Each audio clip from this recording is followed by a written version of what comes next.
अस्सलामुअलैकुम, welcome to Shagufta in style.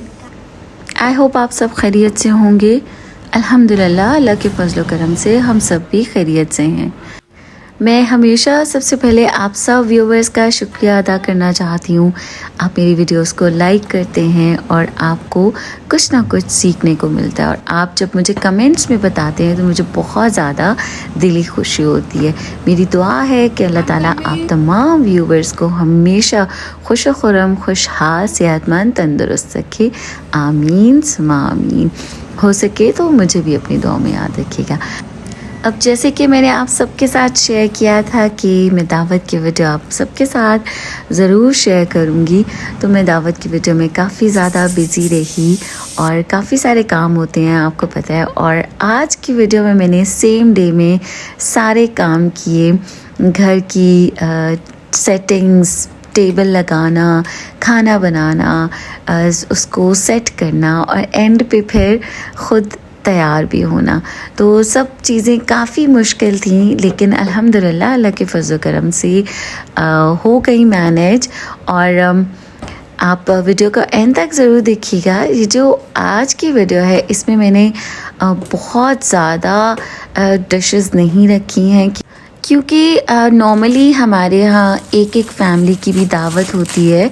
हमेशा हम ग्रैंड दावतों को अरेंज नहीं करते हैं। लाइक हमेशा हम बड़ी बड़ी दावतें जिसमें हर एक फैमिली मेम्बर को बुलाएं, वो नहीं होती हैं। समटाइम्स कुछ फैमिलीज़ ऐसी होती हैं जो सेपरेटली आती हैं, कुछ हमारे फैमिली फ्रेंड्स होते हैं और सिंगल फैमिलीज़ आती हैं। तो इस वजह से मैंने सोचा कि एक छोटी दावत को आप कितना अच्छा लेविश बना सकते हैं। अच्छा, मैंने गोश्त निकाल लिया है पुलाव बनाने के लिए, और यहाँ पे मैंने चावलों को भी भिगो दिया है। चावल भी अच्छी तरह से भीगे रहेंगे और सुबह सुबह मैं ये चावल भिगो दूँगी, क्योंकि जो मेरे चावल है ना ये काफ़ी ज़्यादा टाइम लेते हैं। लाइक जितना ज़्यादा देर इनको भिगो के रखती हूँ उतनी ज़्यादा ये अच्छे और खिले खिले से बनते हैं। खाने में मैं कौन कौन सी डिशेस बना रही हूँ आप साथ साथ में देखिएगा, और साथ साथ में हम अपनी बातचीत को कंटिन्यू रखते हैं। अच्छा, इतनी ज़्यादा मुझे आदत है ना कि जो चीज़ मैं निकालती हूँ और उसको वापस रख देती हूँ, जबकि मुझे अब दोबारा से इसी बॉक्स की ज़रूरत थी, गोश्त निकालना था, लेकिन फॉर द टाइम बीइंग मैंने उसको फिर से वापस रख दिया। तो इससे ये भी फ़ायदा होता है कि हमारा जो किचन होता है ना उसमें बहुत ज़्यादा मेस नहीं हो जाता, वरना चीज़ें रखने की जगह नहीं बचती है। और स्पेशली जब कोई दावत हो, छोटी हो या बड़ी दावत हो, बर्तन ऑफ कोर्स एक्स्ट्रा यूज़ होते ही हैं। अब यहाँ पे ये मेरा पूरा रेड बर्तनों का सेट है जो कि मुझे मेरी सिस्टर्स की तरफ से गिफ्ट आया था, और ये बहुत ही ज़्यादा क्लासी है। अच्छा, इसकी कंपनी इसके ऊपर नहीं लिखी हुई। इसके बॉक्सेस जो थे वो मैंने फेंक दिए, वरना मैं आपके साथ शेयर ज़रूर करती। ये उन्होंने इम्पोर्टेड लिए थे नॉन स्टिक रेड, और उनको पता है कि रेड मुझे बहुत ज़्यादा पसंद है, इस वजह से वो ये लेकर आई थी। तो आज मैं आपके साथ जो कुकिंग शेयर करूँगी वो सारी मेरी इन रेड बर्तनों में है। एक मेरे पास नॉन स्टिक है सेट, छोटा सा है, जो कि है वाइट मार्बल कलर में है, और एक ब्लैक नॉर्मली आप देखते हैं जिसमें कढ़ाई छोटी और बड़ी कढ़ाई है। तो बहुत ज़्यादा बर्तन नहीं है, और स्टील का तो ऑफ कोर्स हमारे पास एक छोटा सेट होता ही होता है। तो अब यहाँ पे मैं बाहर वाली किचन में आई हूँ, जहाँ पे कि मैं प्रेशर कुकर को रखूँगी गोश्त बॉईल करने के लिए, पुलाव के लिए, और ये बाहर काम होता रहेगा, तो बाकी के काम मैं अंदर वाले किचन में आराम से करती रहूँगी। इसका प्रेशर कुकर के चलने का शोर भी नहीं होगा, और साथ में जो इसकी स्मेल होती है वो भी बाहर से ही बाहर निकल जाती है। मैंने 2 पैकेट्स लिए हैं, क्योंकि मैं बड़े बड़े पैकेट्स बना कर नहीं रखती हूँ। तो 2 फैमिलीज़ के लिए 2 पैकेट्स वर मोर देन इनफ। और इसमें अब मैं 1 चम्मच 1.5 चम्मच नमक डाल के रख दूँगी।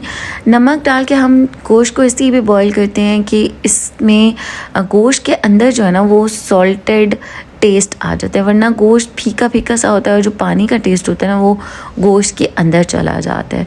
अच्छा, इसके अंदर साथ में लहसुन अदरक के क्लोव्स भी आपने डालने हैं और साथ में दालचीनी और सफ़ेद ज़ीरा की 1 चम्मच वो मैंने डाल दी थी और फिर मुझे कैप्चर करना याद नहीं रहा। उसके बाद मैंने अंदर सबसे पहले तो अपनी जो सैलेड की ट्रे होती है ना उसको मैंने सेट करके रख दिया, क्योंकि लास्ट मोमेंट पे ये जो सैलेड वाला काम होता है ना वो मुझे काफ़ी हेक्टिक लगता है। और वैसे भी आजकल सर्दियां हैं, मौसम मज़े मज़े का है, तो हम ज़्यादा टाइम के लिए सैलेड्स को रख सकते हैं।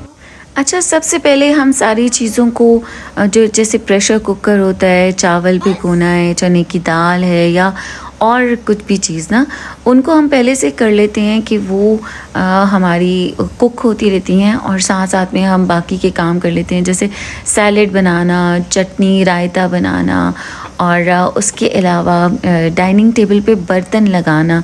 तो आज के दिन की जो दावत थी ना, इसके बर्तन भी मैंने अ डे बिफ़ोर नहीं निकाल के रखे थे। मुझे था कि मैं इजीली कर लूँगी, तो मेरे लिए थोड़ा सा डिफ़िकल्ट इस तरह से हुआ क्योंकि मुझे वीडियो बनानी थी और उसमें चूँकि टाइम ज़्यादा लगता है तो बहुत ही मुश्किल से मैं मैनेज कर पाई, बट कर लिया था अल्हम्दुलिल्लाह। और यहाँ पे अभी मैंने ऑरेंजेस को भी कट करके रखा, ये बहुत ही डिलिशियस लगते हैं। ये जो मौसमी होती है ना, दिस इज़ दैट मौसमी, तो इसको आप छील के इस तरह से रखें तो ये भी बहुत अच्छी लगती है टेबल के ऊपर और ऑफ कोर्स टेस्टी तो होती ही है। अच्छा, अब अकॉर्डिंग टू विंटर्स हमारे जैसे माल्टे होते हैं, मौसमी होती है, तो इस तरह से मैंने सैलेड बस ये वाला क्रश्ड सैलेड रखा था और साथ में ऑरेंजेस रखे थे। और जैसे कि सर्दियां हैं तो गाजर ऑफ कोर्स मज़े की मीठी होती है और फिर गाजर का हलवा तो बनता ही बनता है। तो सर्दियों के अकॉर्डिंग मैंने गाजर का हलवा 1 दिन पहले स्टार्ट किया था बनाना और काफ़ी ज़्यादा क्वांटिटी में था, तो हाफ़ जो था वो मैंने रख दिया और हाफ़ मैंने दावत के लिए तैयार किया था। और अब यहाँ पे मैंने थोड़ा थोड़ा सा दूध करके मैं गाजरों को पहले मैंने स्टीम कर लिया था, उसके बाद मैं थोड़ा थोड़ा सा दूध डाल के उनको पकाती रही। मैंने पोटैटो मैशर के साथ उनको मैश भी किया और साथ साथ कुक करती रही। अच्छा, थोड़ा थोड़ा सा दूध इसलिए डाल के करना है कि ज़्यादा दूध डालें तो बॉयल होता है और उभर के बाहर गिरने की डर होता है। अब जैसे कि मैं हमेशा कहती हूँ कि साथ साथ में जो भी नमाज का टाइम होता है वो ज़रूर कोशिश करती हूँ कि नमाज को भी मैं अपनी अदा करूँ और अपने अल्लाह ताला को भी राज़ी रखूँ। अच्छा, होता ये कि हम इंसानों को कभी भी खुश नहीं कर सकते हैं, तो इसलिए मैं कहती हूँ कि बस अल्लाह को ही राज़ी कर लेते हैं और अल्लाह वाले बन जाते हैं। तो ज़ाहिर है जो रूटीन की हमारी जो अल्लाह ताला ने हमें रिस्पॉन्सिबिलिटीज़ दी हैं, जो हमें रुतबा दिया है, माँ बनाया है, घर संभालने की रिस्पॉन्सिबिलिटी दी है, तो अल्लाह का फ़ज़ल है अल्हम्दुलिल्लाह, तो वो हमें करना ही करना है। तो साथ साथ में हमें अपनी रूटीन की फ़र्ज़ नमाज़ें भी अदा करनी है। अच्छा, अब यहाँ पे मैं ग्रेवी मसाला निकाल रही हूँ। मैंने पुलाव के साथ बनाना है आलू गोश्त, बिल्कुल सिंपल मैंने दावत का मेन्यू रखा है। अच्छा, दावत का मेन्यू सिंपल हो, खाना सिंपल हो, लेकिन उसकी प्रेजेंटेशन अगर अच्छी हो ना तो वही खाना खाने में भी मज़ा आता है, डिलिशियस भी लगता है। तो ये चीज़ें बहुत ज़्यादा मैटर करती हैं। और अगर खाना बहुत ज़्यादा टेस्टी भी है, बहुत सारा भी है, तो उसकी प्रेजेंटेशन अगर अच्छी नहीं है ना तो वो खाना मज़े का नहीं लगता है। What I believe is this, जैसे कि एक सिंपल सूट को की स्टिचिंग अगर अच्छी हुई हो तो वही सूट एक्सपेंसिव और वर्दी लगता है। तो साथ साथ में गाजर का हलवा कुक होता रहेगा। इसके अंदर जो दूध का हल्का हल्का सा मॉइस्ट है वो मैं ड्राई करती चली जाऊंगी। और अब आउटसाइड द किचन में पुलाव बनाऊंगी ताकि जो सारे चूल्हे हैं वो इजीली यूटिलाइज़ हो जाएं और सेम टाइम में सारे काम हो जाएं। हलवा भी बनता रहेगा, आलू गोश्त भी बनेगा और साथ में पुलाव बन जाएगा। साथ साथ में आप रेसिपीज़ को देखें और आई होप कि क्लियरली आपको रेसिपी समझ आ रही होंगी। यहाँ पे गोश्त बॉईल हो चुका था पुलाव के लिए और मैंने थोड़ा सा गोश्त और इसके बाद इस प्रेशर कुकर को खाली होने के बाद रखा था, जिसकी कि मैंने एक और डिश बनाई थी, वो आप थोड़ी देर के बाद देखिएगा। पहले मैं गोश्त को मसाले के अंदर भूनूंगी। अब यहाँ पे मैंने थोड़ा सा और स्पाइसेस ऐड कर दिए हैं, नमक, गरम मसाला और इसमें मैं चिली फ्लेक्स ऐड करती हूँ, सफ़ेद ज़ीरा साबुत ऐड करती हूँ।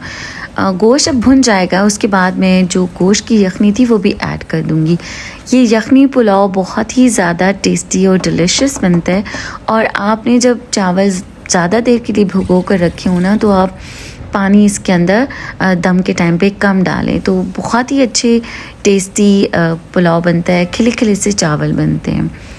तो अब साथ साथ में पुलाव का काम हो रहा है और साथ में आलू गोश्त भी रेडी हो रहा है। और आलू गोश्त में अब मैं आलू डाल दूँगी। छोटे छोटे से आलू थे तो मैंने उनके 2 पीसेस करके ऐड किया है, यू कैन सी।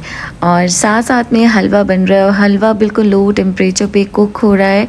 अच्छा, हलवे में अभी स्टार्ट में मैंने ऑयल या मक्खन या देसी घी ऐड नहीं किया है।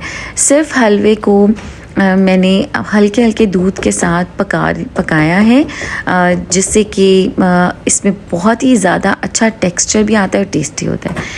ये आपके साथ टिप शेयर करना चाहती हूँ मैं कि अगर हम पहले से ही ऑयल, घी या बटर डालकर गाजरों को कुक करते रहेंगे ना, तो ये डार्क ब्राउन होना शुरू हो जाती हैं। तो मैं एंड पे तड़का लगाती हूँ। आप देखिएगा कि हलवे को तड़का कैसे लगता है और इंशाल्लाह ताला आपको रेसिपी पसंद आएगी और बहुत टेस्टी बनता है। यहाँ पे फाइनली अब मैंने पुलाव के चावल भी डाल दिए हैं। अच्छा, बाहर मैंने पहले इस कढ़ाई में पुलाव बनाया है, क्योंकि बाहर का चूल्हा थोड़ा सा काला करता है ना, इस वजह से जब फिर इसको दम लगाना होगा तो मैंने कढ़ाई चेंज कर दी थी। ओके, अब यहाँ पे मैं डाइनिंग टेबल की चेयर्स हटा रही हूँ। बहुत बड़ी फैमिली तो नहीं आ रही थी, बट फिर भी सब एक साथ बैठते हैं, गपशप करते हैं तो अच्छा लगता है। और खाने के टाइम पे हम दोबारा चेयर्स को डाइनिंग के साथ ले गए थे। इसका ये फ़ायदा मुझे होता है कि जब चेयर्स भी नहीं लगी होती ना, तो मैं इजीली डाइनिंग टेबल पे बर्तन भी लगा लेती हूँ और जितना मुझे इसको प्रेजेंटेबल बनाना होता है वो इजीली कर लेती हूँ। तो ये छोटे छोटे से काम होते हैं जो कि छोटे ही होते हैं, बट जब मैंने वीडियो के साथ बनाना होता है तो मेरे लिए थोड़ा सा लंबा और थोड़ा सा डिफ़िकल्ट हो जाता है। अब 2 चेयर्स मैं यहाँ पे रख दूँगी, क्योंकि उस साइड पे चेयर्स की जगह नहीं रही थी और मैं कंजस्टेड नहीं करना चाहती थी सारे एरिया को। सो मैंने इनको अलग से खुला खुला सा करके रख दिया। यहाँ पे मैंने आपको पहले कहा था कि जब प्रेशर कुकर ख़ाली होगा तो इसके अंदर मैं और गोश्त बॉईल होने के लिए रख दूँगी। इससे मैं बना रही हूँ कढ़ाई गोश्त। अच्छा, आज के दिन में मैंने चिकन को ऐसा यूज़ नहीं किया है, क्योंकि जो मेरे गेस्ट आ रहे थे उनको किसी वजह से चिकन खाना मना था। सो मेरे पास चिकन था भी इतना ज़्यादा नहीं, तो थोड़ा सा चिकन था और मुझे नहीं अच्छा लग रहा था कि मैं कोई भी चीज़ कम क्वांटिटी में बनाऊं। एनीवेज़, अब यहाँ पे भी मैं मटन को ही निकाल रही हूँ और मटन की कढ़ाई बहुत ज़्यादा टेस्टी बनती है, बहुत डिलिशियस बनेगी। और मुझसे किसी ने पूछा था कि मुझे ग्रेवी मसाला की आप दोबारा से रेसिपी क्लियरली बता दें। अच्छा, मैं बहुत बार बता चुकी हूँ। आज के दिन में मैं ऑफ कोर्स काम दूसरे बहुत कर रही थी तो मैं नहीं बता सकती थी, क्योंकि उसके लिए फिर ऑफ कोर्स आपको सेपरेटली वीडियो भी बनानी पड़ती है। तो मैं आपको सिंपली बता देती हूँ कि टमाटोज़ को आप सेंटर से कट करें, उसके अंदर आप डालें लहसुन, अदरक, और इसके अंदर जो प्याज है ना वो आपने हल्की हल्की सी ब्राउन करके ऑयल में सेपरेट वो फिर टमाटरों के अंदर डालनी है और उसको एंड पे आप ब्लेंड कर लें। एक तो ये ग्रेवी मसाला हो जाता है। इस ग्रेवी मसाला को आप बिरयानी और पुलाव के लिए भी यूज़ कर सकते हैं। और अगर आप जैसे कोरमा हो गया या जैसे आलू गोश्त वाला सालन है, उसके लिए जो ग्रेवी मसाला मैं बनाती हूँ ना, उसमें मैं टमाटर, प्याज, लहसुन, अदरक सब ऐसे ही कच्चा डाल देती हूँ। उसमें मैं प्याज ब्राउन नहीं करती हूँ, स्टीम करती हूँ उसको। वो जब स्टीम हो जाता है तो फिर मैं उसके अंदर उसको ब्लेंड कर लेती हूँ एंड पे। अब यहाँ पे एक और प्रेशर कुकर के अंदर मैं रख रही हूँ शामी कबाब। अच्छा, मेरे पास ऑलरेडी कुछ शामी कबाब बने हुए पड़े हुए थे, फ़िलहाल तो मैंने दावत के लिए वही यूज़ किए, लेकिन साथ में अब मैंने सोचा कि चूँकि काम हो ही रहे हैं तो इसको भी मैं लगे हाथों कर देती हूँ, चढ़ा देती हूँ। और जैसे ही मुझे टाइम मिलेगा आफ्टर दावत और द नेक्स्ट डे तो मैं शामी कबाब क्विकली रेडी कर लूँगी। तो जार के अंदर मैंने चने की दाल डाल दी और बाकी की दाल मैंने प्रेशर कुकर में डालनी थी। मैं बहुत ज़्यादा शामी कबाब नहीं बना रही हूँ और बीफ के शामी कबाब बना रही हूँ, तो इसलिए मैं बहुत ज़्यादा दाल भी नहीं लूँगी। जो मेरा जार था उसका ये ढक्कन है तो ये ऑलमोस्ट हाफ़ कप बनता है। अच्छा, इसी प्रेशर कुकर के अंदर मैं दाल भी डालकर धो भी लूँगी और इसी के अंदर ही डाल दूँगी। बहुत ज़्यादा इसमें मैं पानी नहीं डालूँगी। इसी दाल के साथ में मैं बीफ भी ऐड कर दूँगी और चीज़ें मुझे वापस अपनी जगह पर रखने की आदत बहुत ही अच्छी है, जो कि मुझे बहुत ज़्यादा पसंद है। इससे आपका किचन मेस्ड अप नहीं होता। यहाँ पे मैं दाल को बहुत अच्छी तरह से धो कर ना तो इसका पानी गिरा दूँगी और इसमें मैं ज़्यादा पानी नहीं डाल कर रखूँगी, क्योंकि जब मैं इसमें बीफ ऐड करूँगी ना तो बीफ का अपना पानी निकलेगा। और वैसे भी फ्रोज़न बीफ है तो उसका तो डेफ़िनेटली ज़्यादा ही पानी निकलता है। तो हल्का हल्का सा पानी मैं दाल के अंदर छोड़ दूँगी ताकि दाल नीचे ना लगे बस, लेकिन ज़्यादा पानी नहीं डालना है। उसके बाद मैं इसके अंदर गोश्त ऐड करूँगी और साथ में लहसुन, अदरक और प्याज। वैसे शामी कबाब की ऑलरेडी मैं रेसिपी बता चुकी हूँ अपने चैनल पे, आप चाहें तो उसको देख सकते हैं। आप सर्च पे लिखेंगे शामी कबाब, वो मैंने सेपरेटली आई थिंक सो आपके साथ शेयर की हुई है, तो वो डिटेल्ड भी आप दे सकते हैं। अब यहाँ पे एक बड़ी सी प्याज भी मैं इसके अंदर ऐड कर दूँगी। तो प्रेशर कुकर में मैं इसलिए डाल रही थी ताकि ये भी इंस्टेंटली कुक हो जाए, दाल भी और जो गोश्त है वो भी, क्योंकि बीफ भी गलने में काफ़ी ज़्यादा टाइम लेता है। ये भी मेरा काम साथ साथ में हो गया। प्रेशर कुकर स्टीम लग गया outside the kitchen, separate kitchen जो है उसमें, और जो जितना भी बीफ की भी जो स्मेल होती है होती तो है, जब गोश्त कुक होता है तो उसका एक थोड़ा सा अरोमा होता है जो कि पूरे घर में फैल जाता है। तो सेपरेट किचन का फ़ायदा ये है कि बाहर ही खुशबू रहती है, घर के अंदर नहीं आती।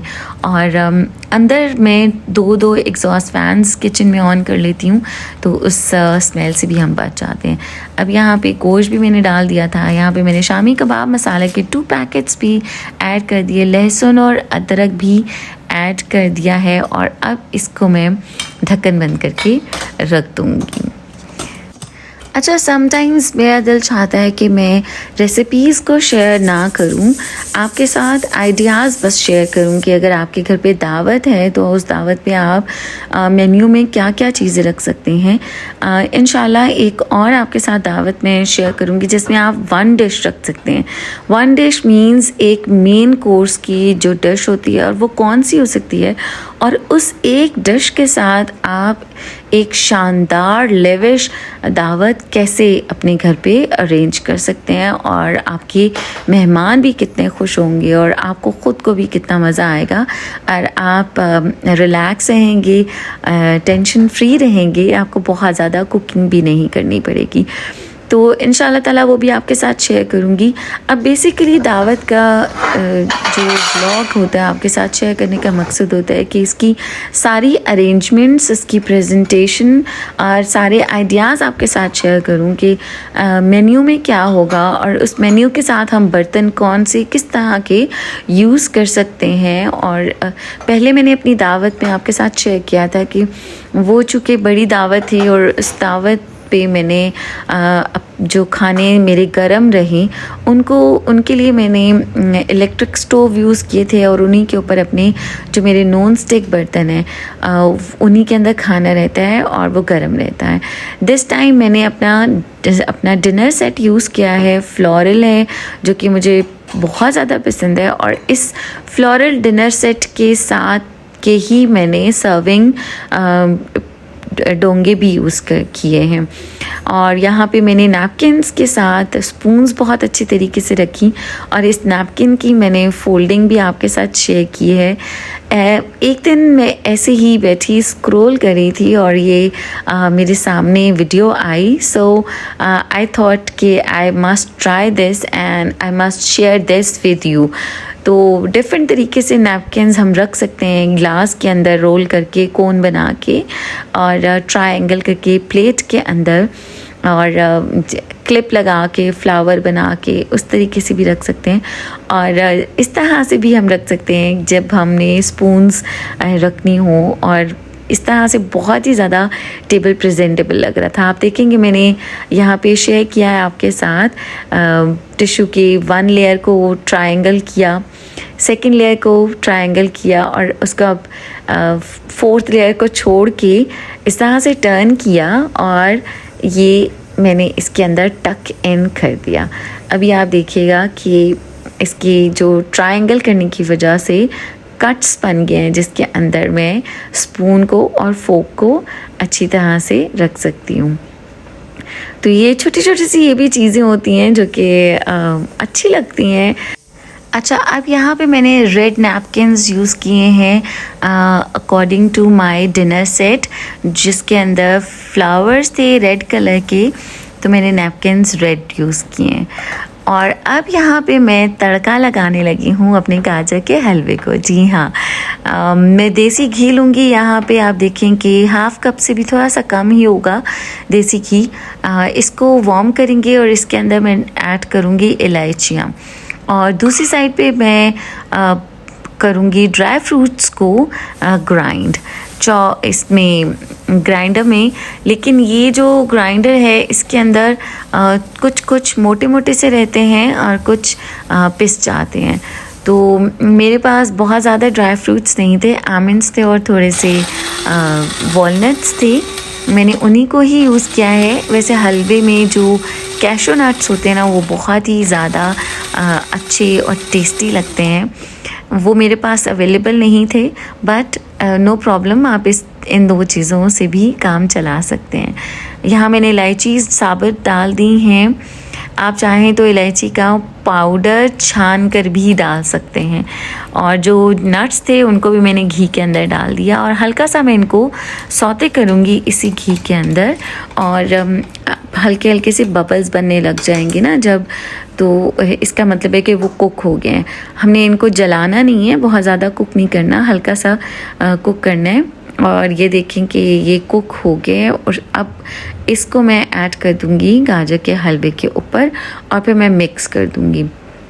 ट्रस्ट में बहुत ही ज़्यादा टेस्टी बनता है। अच्छा, गाजर का हलवा काफ़ी ज़्यादा कुक होने के बाद थिक हो चुका है, यहाँ पे आप देख सकते हैं। लेकिन इसको मैं थिक ही रहने दूंगी, लेकिन जब हम इसको खाएंगे ना, तो थोड़ा थोड़ा सा हम इसको फ्राइंग पैन में निकालेंगे और हल्के हल्के से दूध डालकर इसको पकाकर गरम करके खाएंगे।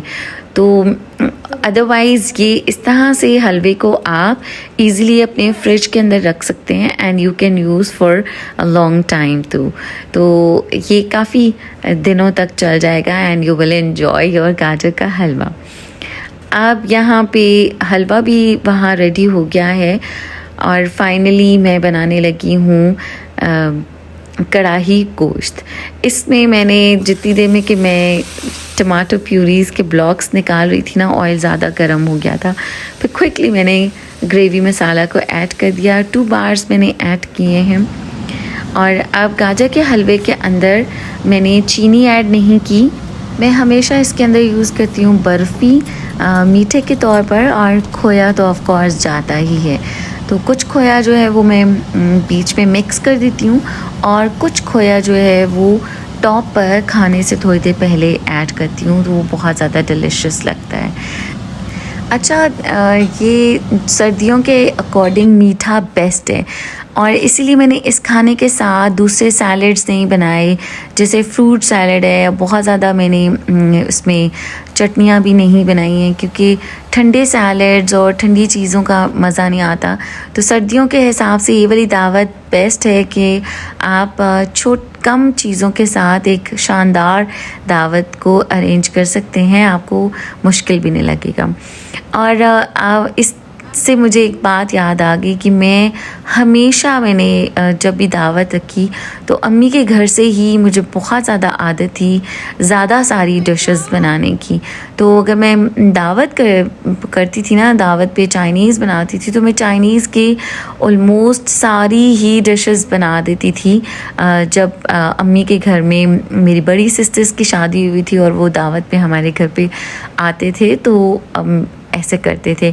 फिर शादी के बाद जब मैं ससुराल वालों की भी दावत करती थी तो मैं बहुत ज़्यादा लंबी चौड़ी मेन्यू को सेट करती थी। और बल्कि मेरे हस्बैंड कहते भी थे कि आप इतना ज़्यादा डिशेस क्यों बनाती हो और अपने आप को आप बर्डनाइज क्यों करती हैं, कम डिशेस बनाएं ताकि सब उसको इन्जॉय करें। लेकिन आई डोंट नो, मेरी आदत थी, मुझे लगता था कि कहीं कम ना हो जाए। और मैं चाहती थी हमेशा कि जितने भी मेरे गेस्ट आए ना, वो उनको प्रोटोकॉल फ़ील हो और उनको फ़ील हो कि मैंने इतना एहतमाम उनके लिए किया है, उनको मैं रिस्पेक्ट देती थी।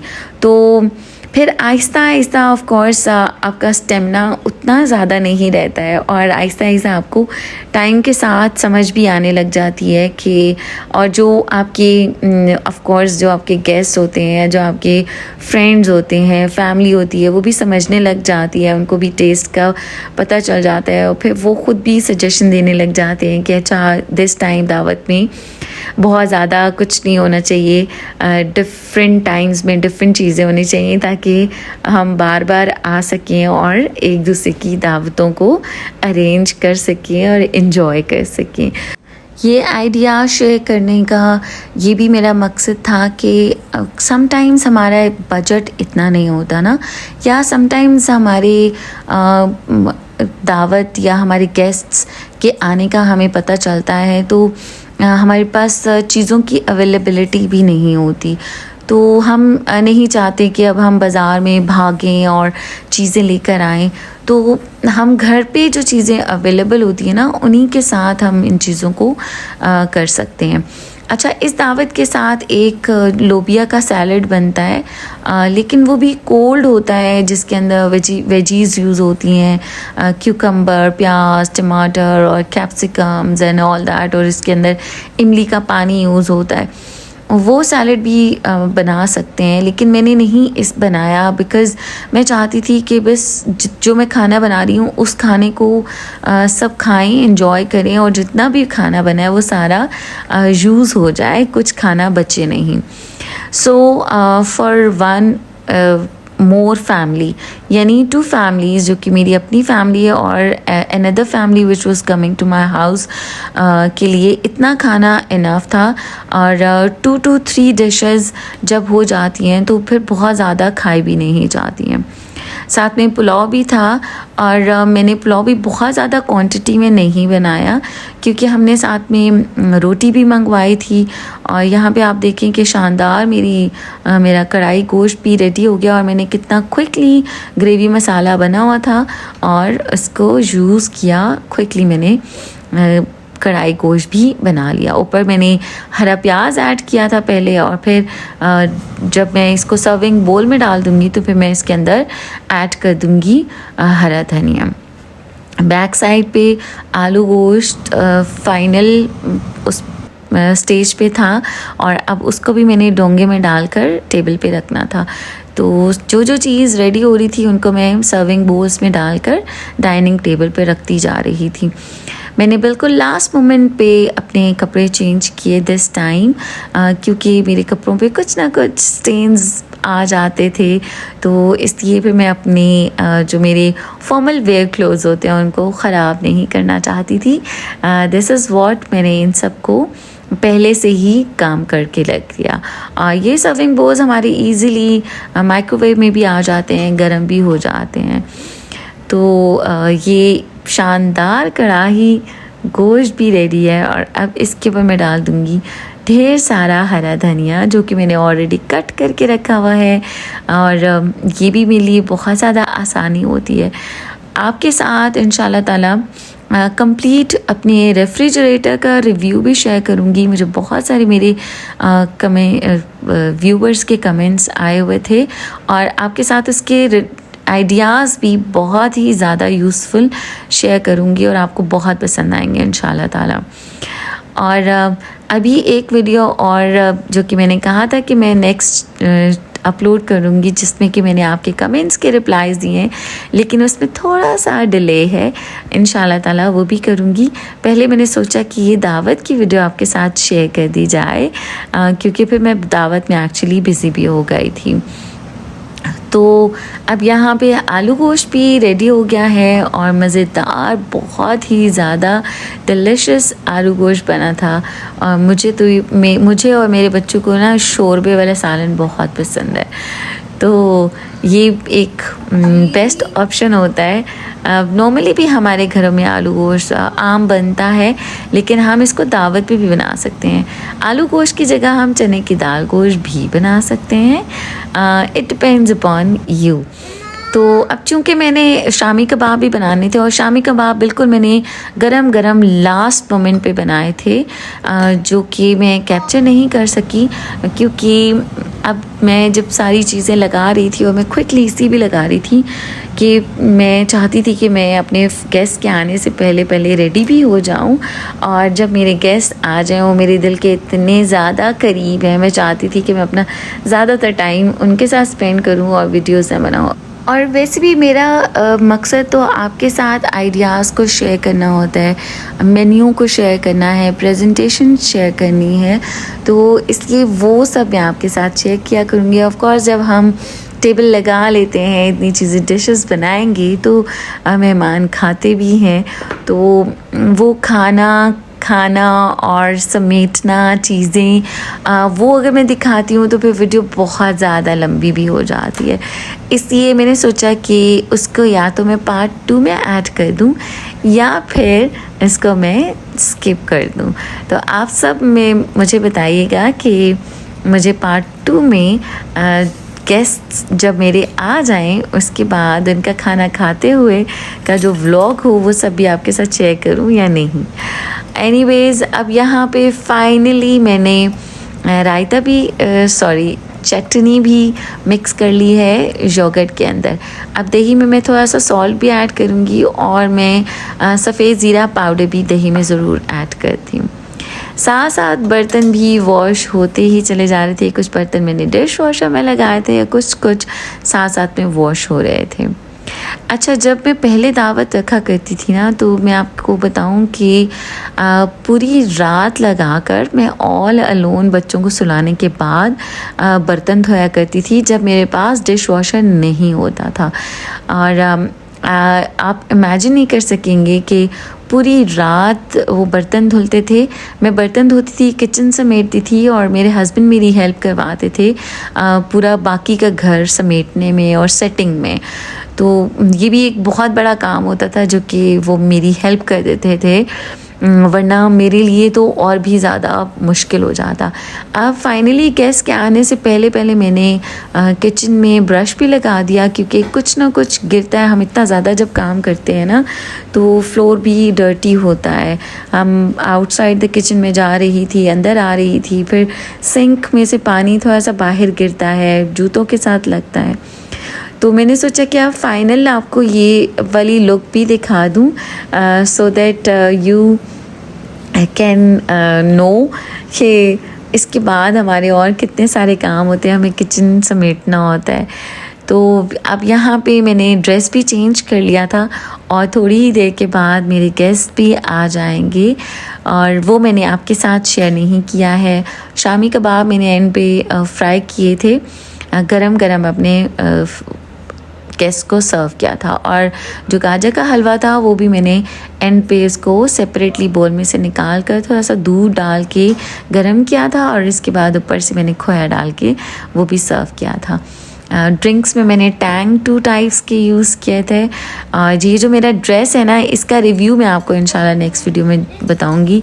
ये ड्रेस मैंने ख़ुद से डिज़ाइन किया है। ये मैंने कपड़ा लिया था और इसके मैंने डिज़ाइनिंग करवाई। और ये मेरा जो ड्रेस है, this is almost 13 to 14 years old माशाल्लाह से। यस, ये मैंने ड्रेस पहना था अपनी भाई की शादी पर। तो इसके साथ मेरा शरारा था, लेकिन अब मैं ट्राउज़र यूज़ करती हूँ। तो इसका मैं आपको ज़रूर रिव्यू दूँगी। और मुझे ये बहुत ज़्यादा पसंद है, इसका कलर बहुत पसंद है। इसका जो इसके ऊपर एम्ब्रॉयडरी है ना, मोटिव्स बने हुए, वो बहुत ही ज़्यादा प्यारे हैं। तो आई होप कि आपको आज की वीडियो भी अच्छी लगी होगी और आपको सारा मेरा अरेंजमेंट अच्छा लगा होगा, प्रेजेंटेशन अच्छी लगी होगी, और सारी जो मैंने मेन्यू में डिशेस बनाई हैं वो भी अच्छी लगी होंगी। अच्छा, अब आपके साथ एक आइडिया और शेयर कर सकती हूँ कि इसी मेन्यू के साथ आप थोड़ी सी अगर दाल भी बना लें या मिक्स वेजिटेबल्स बना लें तो आपके दावत और भी ज़्यादा अच्छी हो सकती है। कि अगर कोई गोश्त नहीं खाना चाहता है तो वो दाल खा सकता है या फिर सब्ज़ी का सालन खा सकता है। तो आप अपना ख्याल रखिएगा, अपने प्यारों का ख्याल रखिएगा और मुझे ज़रूर याद रखिएगा। अल्लाह हाफ़िज़।